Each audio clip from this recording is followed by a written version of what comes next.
Good morning, everyone. So we'll start the session now. So in last class, we discussed about where we stopped last class.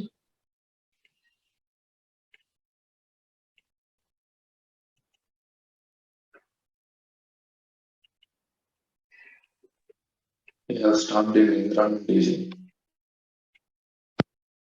Okay. So we discussed about environment division.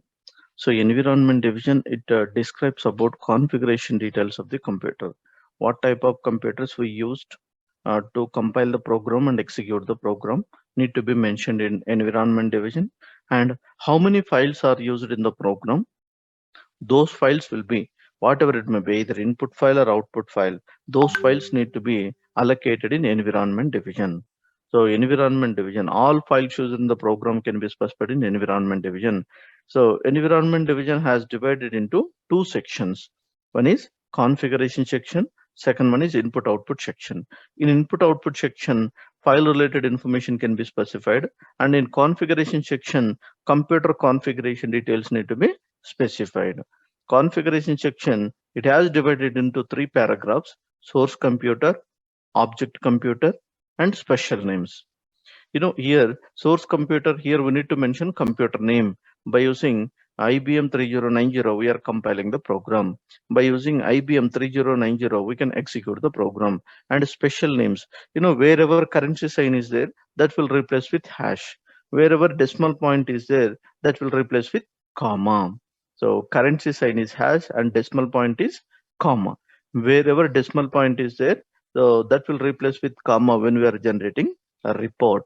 So here, if you want to change standard names with user specified names, we can do that with the help of special names. Next, another section is input output section. Input is nothing but we can pass input data, and program will process the data, finally throw the output. So input and output files. So we have lakhs of records so that we can pass the data by using files only. So whatever it may be, either input file or output file need to be specified in input output section. Input output section has divided into two paragraphs: file control and IO control. File will be mapped, allocated in file control paragraph of environment division. How it will map, we'll discuss about it later after these definitions. Just remember this definition: files, input file or output file, that will be mentioned in the file control paragraph of input output section. IO control, just remember checkpoints can be specified. We'll discuss about checkpoints also later when we are discussing about real-time tools. There I can describe about checkpoints. Input output control, when we try to execute the program, we can see the results, how it is executing internally, how it will execute internally, what type of validations done, how values will be passed inside the variables. If you want to see back end process on the screen, we can able to see that when we execute the program by using one tool, real-time tool expeditor. So మనకి ఎక్స్పెక్టర్ అని ఒక tool ఉంది. ఆ టూల్లో back end లో జరిగే process front end లో చూపెడుతుంది. So అలా ఆ టైంలో మనం డిస్కస్ చేద్దాం చెక్ పాయింట్స్ అనేటివి. సో టెంపరీగా ప్రోగ్రామ్ ను ఎలా స్టాప్ చేయాలి, ఎగ్జిక్యూషన్, కొన్ని లైన్స్ ఎగ్జిక్యూషన్ నుంచి ఎలా స్కిప్ చేయాలి, ఇవన్నీ కూడా మనము చూద్దాము, అక్కడ డిస్కస్ చేద్దాం. IO control. So input output section లో మనకు టూ పారాగ్రాఫ్స్ ఉన్నాయి. ఒకటి file control, second one is IO control. File control అంటే all files used in the program can be mapped, can be linked in file control paragraph of environment division. IO control ante just checkpoints can be specified. We'll discuss checkpoints and input output files in our further classes. ఇది definition, environment division definition. So మనం last class లో చూసాం. So ఈ definition. Next very important definition is data division. Let start with data division. Data division అనేది దీని definition చూద్దాము. So data division, before going to discuss about data division, I'll show you one example. So మనం ఇంతకుముందు అనుకున్నట్లుగాను, so ఇక్కడ మనకు number of records ఉంటాయి. Second.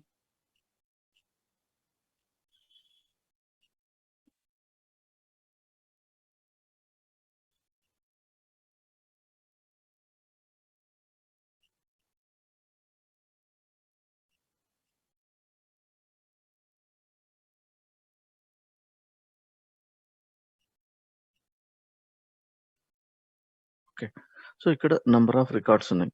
Employee number, employee name, employee salary, first record, second record, third record, fourth record, fifth record, 6 records ఉన్నాయి. So మనము ఒక ఫైల్లో ఉన్నాయి అనుకున్నాం. ఒక ఫైల్ అనేది ఫైల్లో ఈ డేటా అంతా ఉంది. ఒక ఫైల్లో డేటా ఉంది. సో ఇది ఇన్పుట్ ఫైల్. నెక్స్ట్ ఇది అవుట్పుట్ ఫైల్. ఇది కూడా ఒక ఫైల్ అనుకుంటే ఇది అవుట్పుట్ ఫైల్. అసలు ఫైల్స్ అంటే కూడా మనకి ఏం తెలియదు. బట్ రికార్డ్స్ అనేటివి ఒక ఫైల్లో స్టోర్ అవుతాయని మాత్రం గుర్తుపెట్టుకోండి ఇక్కడికి. సో రికార్డ్స్ అనేటివి ఉంటే మరి ఈ ఫీల్డ్స్ ఎక్కడ స్టోర్ అవుతాయంటే డిఫరెంట్ గా ఒక వేరియబుల్స్ అనేటివి, ఇవన్నీ వేరియబుల్స్ అనమాట. వేరియబుల్స్ ఎక్కడ డిఫైన్ చేయాలి? డేటా డివిజన్ లోనే డిఫైన్ చేయాలి. అది ఇన్పుట్ ఫైల్ అయినా అవ్వచ్చు, అవుట్పుట్ ఫైల్ కి సంబంధించిన వేరియబుల్స్ అయినా కూడా మనము డేటా డివిజన్ లోనే డిఫైన్ చేయాలి. డేటా డివిజన్ ఇస్ ఆప్షనల్ అని చెప్పాము ఇంతకుముందు. సో ఎప్పుడైతే వేరియబుల్స్ యూజ్ చేస్తున్నామో, input employee number, employee name, employee salary, output employee number, employee name, employee salary, HRA, DA, PF. In between, we can use few temporary variables. Those variables need to be specified in the working storage section. So if any temporary variables are used in our application program, those variables need to be defined in the working storage section.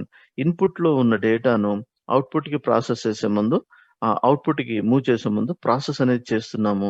అంటే based on employee salary, I'm calculating HRA, DA and PF. HRA, DA, PF అనేది employee సాలరీని base చేసుకొని మనం calculate చేస్తున్నాం. Employee సాలరీని base చేసుకొని మనం HRA, DA, PF అనేది calculate చేస్తున్నాం. So input data తీసుకొచ్చి బఫర్ వేరియబుల్స్ కి ఇస్తున్నాము. బఫర్ వేరియబుల్ క్యాల్కులేట్ అయిన తర్వాత అవుట్పుట్ లోకి పాపులేట్ చేస్తున్నాం. చూడండి, ఫైల్ రిలేటెడ్ వేరియబుల్స్ ఇక్కడ యూజ్ చేస్తున్నాము, కొన్ని బఫర్ వేరియబుల్స్ యూజ్ చేస్తున్నాం. అన్ని డేటా డివిజన్ లో ఒకే చోట డిక్లేర్ చేయడానికి వీల్లేదు, ఎందుకంటే సిస్టమ్కి అర్థం అవ్వదు. బఫర్ వేరియబుల్స్ అనేది ఒక సెక్షన్ లో, ఫైల్ రిలేటెడ్ వేరియబుల్స్ అది ఇన్పుట్ ఫైల్ అవ్వచ్చు, అవుట్పుట్ ఫైల్ అవ్వచ్చు, అవన్నీ ఒక సెక్షన్ లో డిఫైన్ చేయాలి. సో అందుకనేసి డేటా డివిజన్ డిఫరెంట్ సెక్షన్స్ గా డిఫైన్ చేయబడింది. Data division, all variables used in our application program need to be declared in data division. It has divided into 3 sections: file section, working storage section, and linkage section. File section, all file related variables can be defined in file section. Temporary variables, process చేయాలి కదా డేటాను, input డేటాను అవుట్పుట్కి వెళ్ళే ముందు process అవుతుంది. All temporary variables used in our application program need to be specified in the working storage section. Then linkage section. What is linkage section? External data. COBOL program బయట నుంచి data కోబాల్ programme లోకి వచ్చినప్పుడు ఆ డేటాను receive చేసుకోవడానికి variables అనేది కంపల్సరీగా data division linkage section లోనే మెన్షన్ చేయాలి. External data will received by linkage section variables into the program.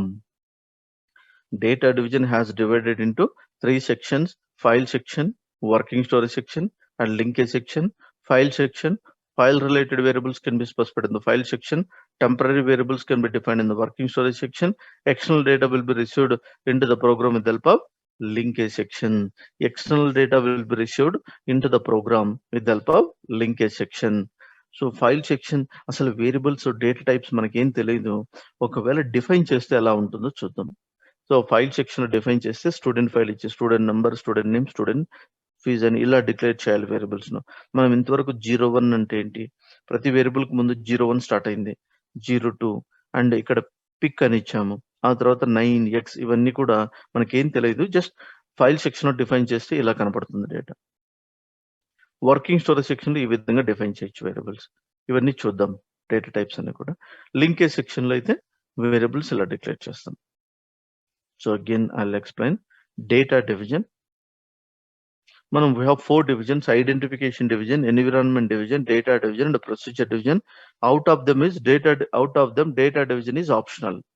So ఎప్పుడు మ్యాండేటరీ అవుతుంది? If you use any variables inside the program, so this sections are mandatory. Data division has divided into 3 sections: file section, working storage section, and linkage section. File related variables can be specified in the file section. Temporary variables used in the program can be defined in the working storage section. External data will be received by the linkage section variables. External data will be received into the program by linkage section variables. So here, do you have any questions, guys? Definitions divided into 3 sections: file section, working storage section, and linkage section. File related variables can be defined in the file section. working storage variable. Temporary variables used in the program need to be defined in the working storage section. Linkage section, external data will receive into the program with the help of linkage section. Okay, great. Next, procedure division. Next definition, procedure division. Procedure division does not have any sections and paragraphs. It has categorized into few statements. In interview also they may ask this question. So can you explain about procedure division?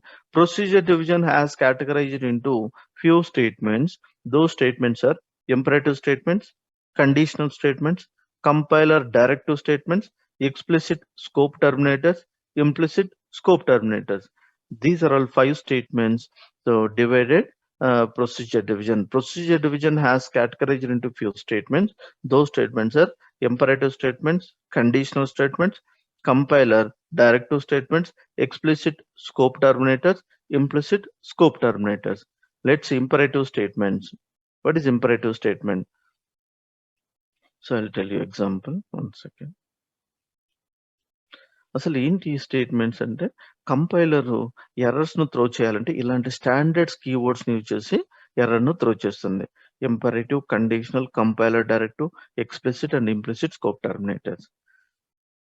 So మనకు example ఏమేమి వస్తాయంటే imperative statements అంటే move statements, add statement. మనం ఇలా ఇంతకుముందు చెప్పాం కోబాల్లో move, add, if, evaluate, copy, call statement ఇలాంటివన్నీ కూడా 30 కాన్సెప్ట్స్ ఉన్నాయి, 30 డెఫినేషన్స్ ఉంటాయి, 30 వర్బ్స్ ఉన్నాయి. వాటిని మనం మనకు కన్నా తెలిసినట్లయితే ఎలాంటి ప్రోగ్రామ్ అయినా కూడా మనకి ఈజీగా అర్థమవుతుంది. Even we can develop easily. 30 కంటే ఎక్కువ లేవు కాన్సెప్ట్స్. అవి కూడా చాలా సింపుల్ గా ఉంటాయి. అవన్నీ మనం చూడబోతాం మన ట్రైనింగ్ లో. సో ఇక్కడికి వచ్చేసరికి ఇంపరేటివ్ స్టేట్మెంట్స్ ఎగ్జాంపుల్ వచ్చేసరికి మూవ్ స్టేట్మెంట్, యాడ్ స్టేట్మెంట్. ఒక పాయింట్ లో చెప్దాం మూవ్ స్టేట్మెంట్ అనేది, తర్వాత డెఫినేషన్స్ లో చూద్దాం. మూవ్ 10 to a అన్నాం. 10 అనే ఒక వాల్యూ వేరియబుల్ ఏలోకి మూవ్ అవుతుంది, అది move statement. Move statement use to move the data from one place to another place or one variable to another variable. Add 1 to b అన్నాం. So b లో for example b అనే ఒక variable లో 10 అనే value ఉంది. 1 to 10 అన్నాం. 1 is going to add with the value of 10 and final results will be stored in b. Okay, so add 1 to b అన్నప్పుడు 1 value is going to add with the b value and final results will be stored in b. అంటే ఇది ఒక operation చేస్తుంది. So ఇలా move statement, add statement. Control ఇక్కడికి వచ్చినప్పుడు ఇది కూడా ఆపరేషన్ చేస్తుంది, యాడ్కి వచ్చినప్పుడు ఇంకొక operation. Move statement, add statements ఉన్నాయి. వీటిలో ఏమైనా ప్రాబ్లం వస్తే మన కంపైలర్ ఏం త్రో చేస్తుంది, imperative statements are not specified properly అంటుంది. ఇంపరేటివ్ అనే కీవర్డ్ కోసం వెతకడం కంటే దానికి సంబంధించిన మూవ్ స్టేట్మెంట్, యాడ్ స్టేట్మెంట్స్ ఎక్కడైనా కోడ్ చేసి మేము చూసుకొని వాటిలో ఏమైనా కరెక్షన్స్ ఉంటే చేయాలి. Conditional statements, it will check true or false values. If A greater than B, A greater than B అన్నప్పుడు కండిషన్ ట్రూ అయితే సెట్ ఆఫ్ స్టేట్మెంట్స్ ఎగ్జిక్యూట్ అవుతాయి. అదే కండిషన్ ఫెయిల్ అయింది అనుకోండి, ఎల్స్ పార్ట్కి వెళ్ళేసి ఇంకా కొన్ని స్టేట్మెంట్స్ ఎగ్జిక్యూట్ అవుతాయి. సో ఇక్కడ కండిషనల్ స్టేట్మెంట్స్ అంటున్నాం.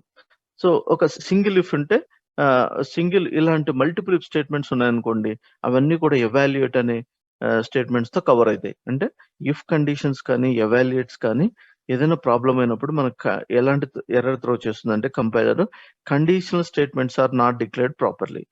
కండిషనల్ అనే కీవర్డ్ కోసం వెతకడం కంటే దానికి సంబంధించిన స్టేట్మెంట్స్ ఏమైనా మనం ప్రోగ్రామ్ లో యూజ్ చేసామేమో అవి ప్రాపర్ గా డిక్లేర్ చేయలేదేమో చూసుకోవాలి. If and evaluate. Next compiler directive statement, it directs the compiler to take specific action. ఇప్పుడు ఒక మెయిన్ ప్రోగ్రామ్ ఉంది, సబ్ ప్రోగ్రామ్ ఉంది.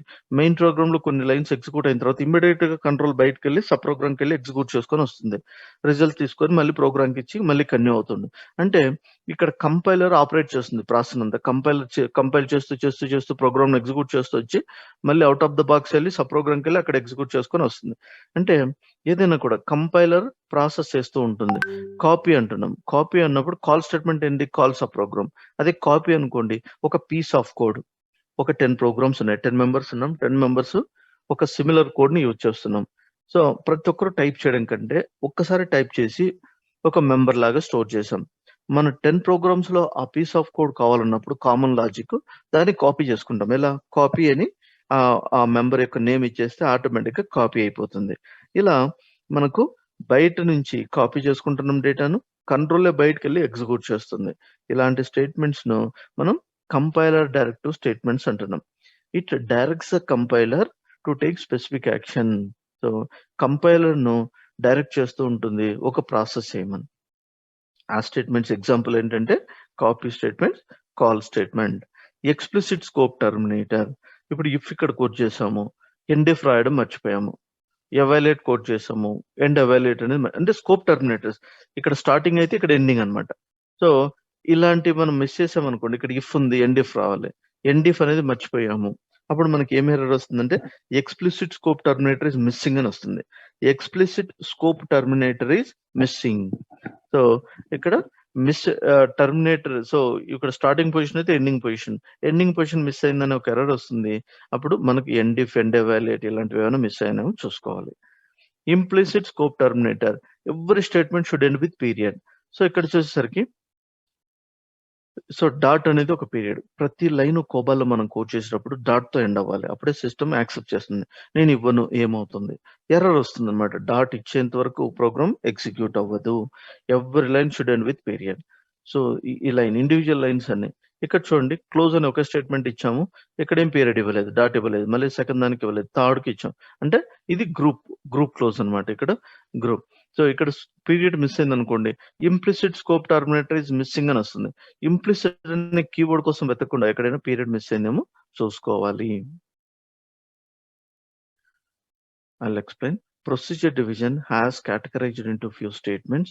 Those statements are imperative statements, conditional statements, compiler directive statements, explicit scope terminator, implicit scope terminator, imperative statement example, move statement, add statement, conditional statement example, if and evaluate, compiler directive statement example, copy and call statement, explicit scope terminator example, end if, end evaluate, end add, and implicit scope terminator, every statement should end with period.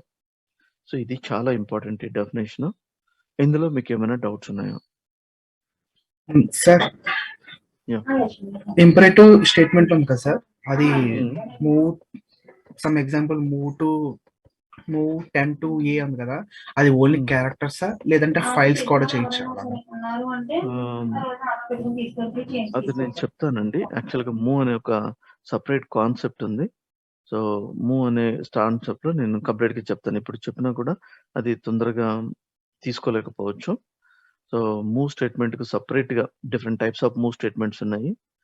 So వాటి గురించి నేను చెప్తాను, ప్రతి keyword గురించి. ఇక్కడైతే ఒక value pass చేస్తున్నాను, ఆ వాల్యూ తీసుకుంటుంది. ఫైల్స్ అంటే అది వేరే వస్తుంది, డేటా మాత్రమే పాస్ చేయగలుగుతాం. So I want to pass data from one place to another place. So that is possible with help of move statement. ఈ డెఫినేషన్స్ కాకుండా దీనికి ఇది ఎగ్జాంపుల్ అని గుర్తుపెట్టుకోవాలి. వీటి గురించి డెఫినేషన్, సింటాక్స్ ఎగ్జాంపుల్ మన క్లాసెస్ లో చూద్దాం. ఇక్కడికైతే మీరు అడిగిన క్వశ్చన్ ఆన్సర్ ఏంటంటే just we can move the value from one place to another place.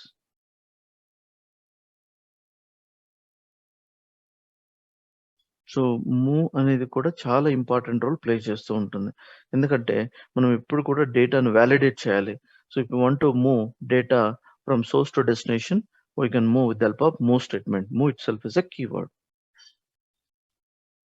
ఇంకా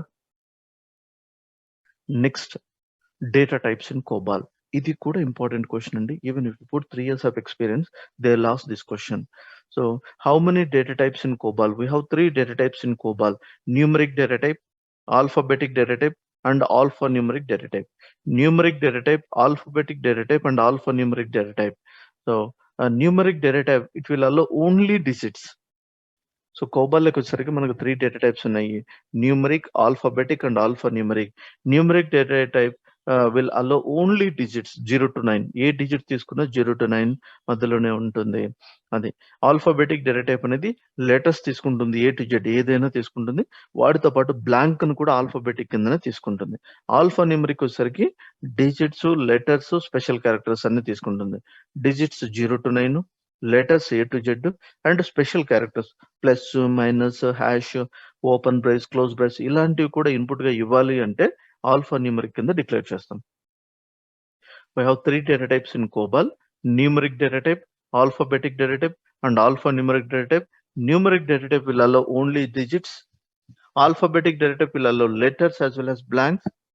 Alphanumerics will allow letters, digits, letters, digits, special characters. అంటే ఆల్ఫా న్యూమరిక్ అనేది ఈ రెండింటిని కూడా యాక్సెప్ట్ చేస్తుంది. So alpha numeric will allow digits, letters, along with them special symbols also will be taking as a input. That is alpha numeric data type. We have 3 data types. These are all very important. Okay, so let's see here. Numeric data type. Numeric data type will indicate with 9.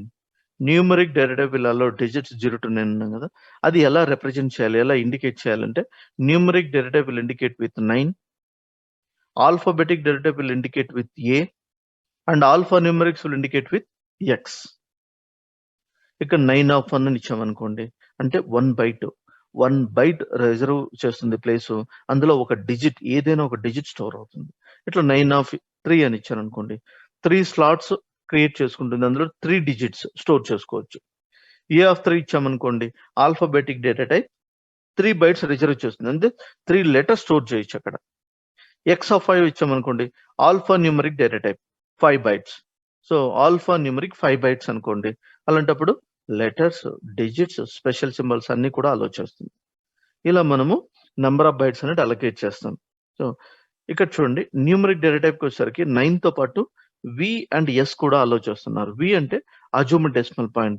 ఇప్పుడు నంబర్స్కి వచ్చేసరికి decimal కూడా ఉంటాయి, మళ్ళీ negative values ఉంటాయి, positive values ఉంటాయి. So అందుకనేసి వి and yes. వి అంటే assumed decimal point. For example, I have 2500.25 so 2500 అంటే బిఫోర్ డెసిమల్ ఉంది, ఈ డెసిమల్ అనుకుంటే before decimal, after decimal. Before decimal 2500, 9 of 4. After decimal 255. So decimal will be stored in V is nothing but assumed decimal point. Any decimal values are there, we can accommodate like this. Negative value, sign అనేది ఇవ్వకపోతే truncate అయిపోతుంది, cut అయిపోతుంది sign. It will we can see that as a positive value. I want to carry forward negative value as it is. So S అని మనం mention చేస్తాం. మనకు ఎస్బీఐలో account ఉంది అనుకోండి, ఫర్ ఎగ్జాంపుల్, మినిమం బ్యాలెన్స్ అనేది మెయింటైన్ చేయాలి. నెక్స్ట్ 3 months మినిమం బ్యాలెన్స్ కూడా మెయింటైన్ చేయకపోతే మనకి ఏమవుతుంది, నెగిటివ్ బ్యాలెన్స్ వస్తుంది, నెగిటివ్ బ్యాలెన్స్ రిఫ్లెక్ట్ అవుతూ ఉంటుంది. సో ఇలా ఏదైనా negative balance as it is మనం చూపెట్టాలి అంటే సైన్ తో రిప్రజెంట్ చేయాలి. S for sign. So numeric data type 9, alphabetic data type A and alpha numeric data type X. Okay, so మనకు రియల్ టైంలోకి వచ్చేసరికి ఆల్ఫాబెటిక్ డేటా టైప్ యూజ్ చేయము, numeric, alpha న్యూమరికే use చేస్తాం.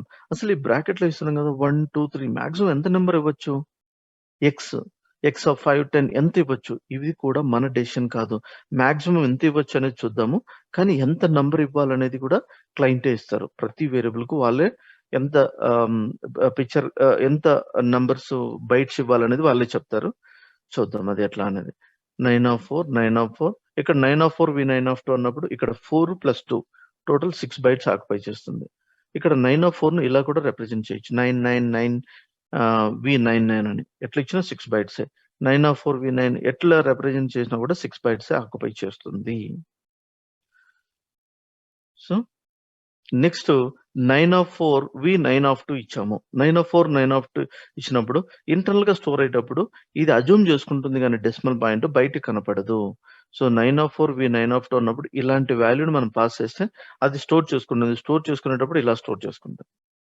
Okay, next ఇలా ఇచ్చాము, decimal direct గా ఇచ్చాను వి place లో. So ఇలాంటప్పుడు ఇలానే స్టోర్ చేసుకుంటుంది ఇంటర్నల్ గా, కానీ డెసిమల్ కూడా ఎక్స్ట్రా బైట్ తీసుకుంటుంది. Total it will occupy 7 bytes.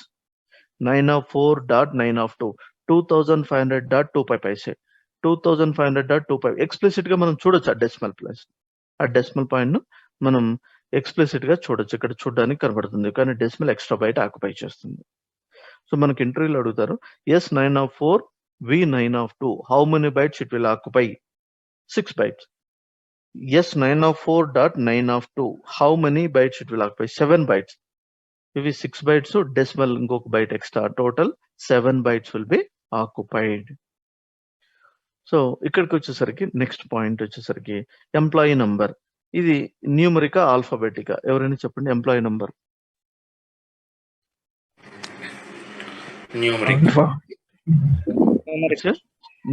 Alpha numeric అవుతుంది సార్, ఆల్ఫా న్యూమరిక్ అవుతుంది సార్. ఒక ఐడిలో ఒక న్యూమరిక్ ఉంటుంది, అలాగే ఒక లెటర్స్ కూడా ఉంటుంది కదా సార్. ఇది employee number I have specified అది న్యూమరిక్ న్యూమరిక్. అంటే మనం చూస్తానే ఎంప్లాయీ నంబర్ న్యూమరిక్ అని అర్థమవుతుంది. ఇదేంటిది ఎంప్లాయీ నేమ్ అనేది ఆల్ఫా న్యూమరిక్. అంటే మనకు 3 డేటా టైప్స్ అన్నప్పుడు numeric, alphabetic and alpha numeric. Numeric indicate with 9, alphabet indicate with A and alpha numerics indicate with S. అంటే దీన్ని చూస్తానే మనకు అర్థమవుతుంది ఎంప్లాయీ నంబర్ అనేది న్యూమరిక్ డేటా టైప్ అని, ఎంప్లాయీ నేమ్ అనేది ఆల్ఫా న్యూమరిక్ డేటా టైప్ అని మనకు చూస్తేనే అర్థమైంది. కాకపోతే సిస్టమ్కి ఎలా అర్థమవుతుంది? సో న్యూమరిక్ అన్నప్పుడు ఇది only employee number numeric allow చేయాలని సిస్టమ్ కదా మెయిన్. సిస్టమ్ రెస్పాండ్ అవ్వాలి. సిస్టమ్కి ఎలా అర్థమవుతుంది అంటే పిక్చర్ క్లాస్ అనేది ఇవ్వాలి. This is very very important. What is picture class అని అడుగుతారు ఇంటర్వ్యూలో. Picture class will give attributes of data item, attributes of the data, attributes of the variable. Picture class అనేది ఒక కీవర్డ్ PIC తో indicate చేస్తాము. So picture class అంటే attributes ఇస్తాయి. ఒక డేటా ఐటమ్, ఒక వేరియబుల్ యొక్క ఆట్రిబ్యూట్స్ ను సిస్టమ్ కు చెప్పడం కోసం యూజ్ చేస్తుంది picture class. Picture class will give attributes of data item. ఇది ఒక వేరియబుల్ డేటా ఐటమ్ అంటున్నాం. దీన్ని న్యూమరిక్ అని సిస్టమ్ కి చెప్తుంది. ఇట్లా చూస్తే మనకు అర్థమవుతుంది ఇది న్యూమరిక్, ఇది ఆల్ఫా న్యూమరిక్ అని. సిస్టమ్కి ఎలా అర్థమవుతుందంటే మధ్యలో పిక్చర్ క్లాస్ అనేది ఇవ్వాలి. ఇవ్వడం వల్ల ఏమవుతుంది అసలు? నేను ABCD మూవ్ చేయాలనుకుంటున్నానండి ఎంప్లాయీ నంబర్లకి, కానీ పిక్చర్ క్లాస్ ఏం చేస్తుంది? సో ఇది క్యారెక్టరిస్టిక్స్ వచ్చేసి న్యూమరిక్ ఉన్నాయి, ఓన్లీ న్యూమరిక్ డేటానే అలౌ చేస్తుందని స్టాప్ చేస్తుంది. ABCD ఎంటర్ చేయడానికి ట్రై చేస్తే ఎంప్లాయీ నంబర్ అనే ఒక వేరియబుల్కి పిక్చర్ క్లాస్ చెక్ చేసుకొని ఆట్రిబ్యూట్స్ స్టాప్ చేస్తుంది. స్టోర్ చేయనీయకుండా ప్రోగ్రామ్ అబెండ్ అయిపోతుంది. ప్రోగ్రామ్ అక్కడ స్టాప్ అయిపోతుంది ఎగ్జిక్యూషన్. మరి 1 పాస్ చేస్తాం అనుకోండి తీసుకుంటుంది. ఎందుకంటే ఎంప్లాయీ నెంబర్ యొక్క క్యారెక్టరిస్టిక్స్ ఏంటి? Numeric data type 4 bytes. 1001 మాత్రం ఎంప్లాయీ నెంబర్ లో స్టోర్ అవుతుంది. అంటే picture class will give attributes of data item. Attributes అంటే ఏంటి? న్యూమరిక్, ఆల్ఫాబెటిక్, ఆల్ఫా న్యూమరిక్ అనే ఒక ఆట్రిబ్యూట్స్ చెప్తుంది. సో స్ట్రిక్ట్ గా దానికి సంబంధించిన ఆట్రిబ్యూట్ కి సంబంధించిన డేటాను మాత్రమే అలౌ చేస్తుంది. వేరే డేటా వస్తే స్టాప్ అయిపోతుంది ప్రోగ్రామ్ ఎగ్జిక్యూషన్. సో అది okay. So numeric data type, alphabetic data type and alpha numeric data type. Numeric data type will indicate with 9, alphabetic data type will indicate with A, and alphanumeric data type will indicate with X. Numeric data type will allow only digits, alphabets A to Z and blanks. Alphanumeric digits, letters and special symbols also allowed. And picture class will give attributes of data item. Employee number చెప్తుంది, నేను numeric ను మాత్రమే allow చేస్తాను. వాటిని evaluate చేసేది ఎవరంటే picture class. So ప్రతి variable మనం ఒక రియల్ టైమ్ ప్రోగ్రామ్ చూద్దాము, ఎలా మెన్షన్ చేస్తారో తెలుస్తుంది. ఓకే,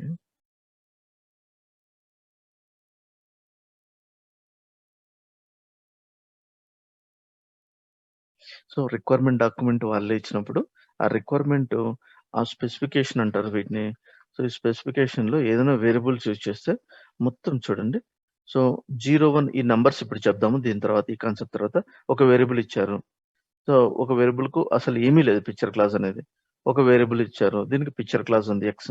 సో ప్రతి వేరియబుల్ వాళ్ళు డిక్లేర్ చేసిన వేరియబుల్స్ కు ఎంత ఉండాలి పిక్చర్ క్లాస్ అనేది, సైజ్ ఎంత ఉండాలని కంప్లీట్ గా వాళ్ళే డిక్లేర్. వేరియబుల్ నేమ్ కూడా, అంటే ఏంటిది వేరియబుల్ నేమ్ ఇలా ఉంది, BBA-SR-DLT అంటే ఏంటిది DLT? మనకి వేరియబుల్ నేమ్స్ అన్ని వేరియబుల్ అనేది మనకి నేమ్స్ అనేది వాటితో అవసరం లేదు. ఇందులో డేటా అనేది ప్రాపర్ గా పాపులేట్ అవుతుందా లేదని చెక్ చేయి. ఇదన్నీ మీనింగ్ లెస్ అనమాట, వాళ్ళు ఏదేదోగా పెట్టారు. సో ఇవన్నీ కూడా మనం తెలుసుకోవాల్సిన రూల్ ఏం లేదు.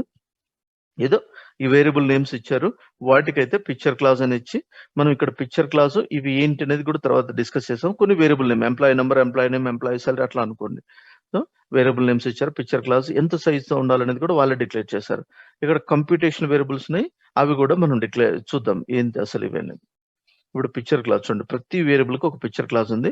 ఈవెన్ ఆ వేరియబుల్ యొక్క సైజ్ ఎంత అనేది, ఆట్రిబ్యూట్స్, సైజెస్ కంప్లీట్ గా డిక్లేర్ చేయబడి ఉంది. మనం ఎక్కడ వరి అవ్వాల్సిన లేదు, ప్రతిదీ కూడా వాళ్ళే డిక్లేర్ చేసిన వేరియబుల్స్ ను ఇస్తున్నారు. సో మనం ఇప్పుడు డిస్కస్ చేసేది డేటా టైప్స్. ఇక్కడికి మీకు ఏమైనా డౌట్స్ ఉన్నాయా? Data types, numeric data type, alphabetic data type and alpha numeric data type. Numeric data type వీళ్ళలో డిజిట్స్, ఆల్ఫాబెటిక్ డేటా టైప్ వీళ్ళలో letters as well as special symbols and alpha numeric data type వీళ్ళలో digits, letters as well as special symbols. So these are all data types. Next, numeric data type. So how can we represent them? Numeric data type. How can we specify them? Numeric data type, alphabetic and alphanumerics. How can we indicate them? So can someone? Yeah. Numeric data type item indicates symbol 9, sir. And V is used for dot and S is used for sign, sir. Sign. Numeric data type will allow 9, V and S. And alphabetic data type will allow or numeric data type can be represented with 9, alphabetic data type can be represented with A, and alphanumeric can be represented with X. This is what data types concept, very important concept entry point of view. And so can someone tell me what is the use of picture class? Data variable, sir. Attribute of data variable. Okay, picture class will give attributes of data item. Okay, data item యొక్క attributes ను system కు చెప్పడానికి use చేసేది picture class. Picture class will give attributes అంటే numeric, alphabetic, alpha numeric అనే ఒక attributes. దాని యొక్క క్యారెక్టరిస్టిక్స్ నేను ఇంతే అని చెప్తుంది. సో నేను న్యూమరిక్స్ ని అలో చేస్తానని చెప్తుంది. అలాంటి క్యారెక్టరిస్టిక్స్ ని సిస్టమ్ కి ఎవరు చెప్తారు అంటే, ఎందుకంటే ఈ డేటా అంతా ప్రోగ్రామ్ ద్వారా ప్రాసెస్ అంటే సిస్టమ్ కదా ప్రాసెస్ చేస్తుంది ఇదంతా. So picture class will give attributes of data item. Sorry. Next, ఇంకొకటి ఏంటంటే మనము ఇక్కడ 9/4, 9/10 లేఅవుట్ లో వాళ్ళే ఇస్తున్నారు. ఎంత మనం ఎన్ని బైట్స్ తీసుకోవాలా అనేది, మాక్సిమం ఎంత నెంబర్ ఇవ్వచ్చు 9 లో అది ఇక్కడ చెప్తున్నారు. ఓకే, ఎక్స్ లో అయితే ఎంత నెంబర్ ఇస్తాము, అండ్ 9 లో అయితే ఈ బ్రాకెట్ లో మాక్సిమం ఎంత నెంబర్ ఇవ్వచ్చు, లిమిట్ ఎంత. లిటరల్స్, కాన్స్టెంట్స్ ఐడెంటిఫైర్, ఈ కాన్సెప్ట్ కూడా మనం చూసుకోవాలి. Literals, constants, identifier, meaning is same. Okay, we have 3 types of literals: numeric literal, non-numeric literal and figurative constants.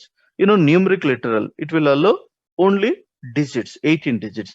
Non-numeric literal can hold 160 characters and ఇప్పుడు ఎక్కువ కూడా తీసుకోగలుగుతుంది system. And figurative constants, zeros, quotes, spaces, high values, low values. So ఇవి కన్నా మన layout లో మనం variable declare చేసేటప్పుడు యూజ్ చేస్తే వాటిని ఏమంటామంటే ఫిగరేటివ్ కాన్స్టెంట్. వేటికి యూజ్ చేయాలా అనేది మనం డిస్కస్ చేయట్లేదు. సో ఎప్పుడు యూజ్ చేస్తాం అనేది మనం తర్వాత చూద్దాము. ఇక్కడికైతే ఇలాంటివి ఏమైనా మన వేరియబుల్ డిక్లరేషన్ లో ఉంటే వాటిని ఏమనాలి, ఫిగరేటివ్ కాన్స్టెంట్స్ అనాలి. అలాంటి వేరియబుల్సే చూడున్నాయి, చూద్దాం. సో ఎక్కడ యూజ్ చేయాలనేది కూడా క్లయింట్ డెసినే క్లియర్ గా స్పెసిఫికేషన్ లో వాళ్ళే మెన్షన్ చేస్తారు. సో మనం ఒక లేఅవుట్ చూసినట్లయితే ఇక్కడ చూడండి, ఒక వేరియబుల్ డిక్లేర్ చేశారు, లో వాల్యూస్, కోడ్స్, జీరోస్, అలానే స్పేసెస్ కూడా ఉంటాయి. ఇలా కోడ్ చేసింటే వాటిని ఏమనాలి మనం, figurative constants. So literals, constants, identifier ఇవి అడగకపోవచ్చు కానీ బట్ మనకు తెలియాలి కదా రూల్స్ అంటే. Literals can be divide into 3 types: numeric literal, non numeric literal and figurative constant. Numeric literal can hold 18 digits. ఇక్కడ మనం 9/1, 9/4 ఇస్తున్నాం కదా, మాక్సిమం 9/18 వరకు ఇవ్వచ్చు. Non numeric literal can hold 160 characters. 160 X of ఇచ్చాం కదా, 160 ఇప్పుడు ఎక్కువ కూడా అలో చేస్తుంది. Figurative constant, zeros, code, spaces, high values, low values are there in our layout. We can call them as figurative constants. ఇది అండి. So literals, can anyone do you have any can allow only 18 digits, and non-numeric literal can allow 160 characters. Figurative constant, sir? Zeros, sir. Zeros, quotes, spaces, high values, low values. These are all figurative constants. Just మనం గుర్తు పెట్టుకోలేదు అంతే, ఇవి మనం అడుగుతారని కాదు. ఇట్లా ఉంటే వాటిని ఫిగరేటివ్ కాన్స్టెంట్స్ అంటాము. న్యూమరిక్ లెటర్ ఎంతవరకు అలో చేస్తుంది, 18 digits అలో చేస్తుంది. నాన్ న్యూమరిక్ లెటర్ ఎంతవరకు అలో చేస్తుంది, సో 160 characters అలో చేస్తుంది. మోర్ దెన్ దట్ కూడా అలో చేస్తుందా అంటే ఎస్ అని చెప్పాలి, లేకపోతే అది చెప్పాలి అంతే. ఓకే, ఇదే అండి లిటరల్స్, కాన్స్టెంట్స్, ఐడెంటిఫైర్స్. నెక్స్ట్ వచ్చేసరికి లెవెల్ నంబర్స్. మనం ఇంతకుముందు చూసినట్టుగానే ప్రతి వేరియబుల్ కు ఒక నంబర్ ఇచ్చారు. అసలు ఏంటి నంబర్స్ ఎందుకు యూజ్ చేయాలి? ప్రతి నంబర్ స్టార్ట్ అయ్యే ముందు ఒక నంబర్ ఉంది. 0, 5, 10 అని, మళ్ళీ ఇంకా వెళ్తే 15 అని, 20 అని. అసలు ఎన్ని నంబర్లు ఇవ్వచ్చు? ఏ నంబర్స్ ఇవ్వాలి? సో ఏ ఇస్తే తీసుకుంటుంది సిస్టమ్, ఏ ఇస్తే తీసుకోదు. ఇవన్నీ కూడా level numbers. Very very very important concept entry point of view. Even if you want to develop any program, every variable will be specified with level number. ఈ క్లాస్ ఇది next class లో చూద్దాం. Okay, so ఇంతవరకు అయితే prepare అవ్వండి అండి.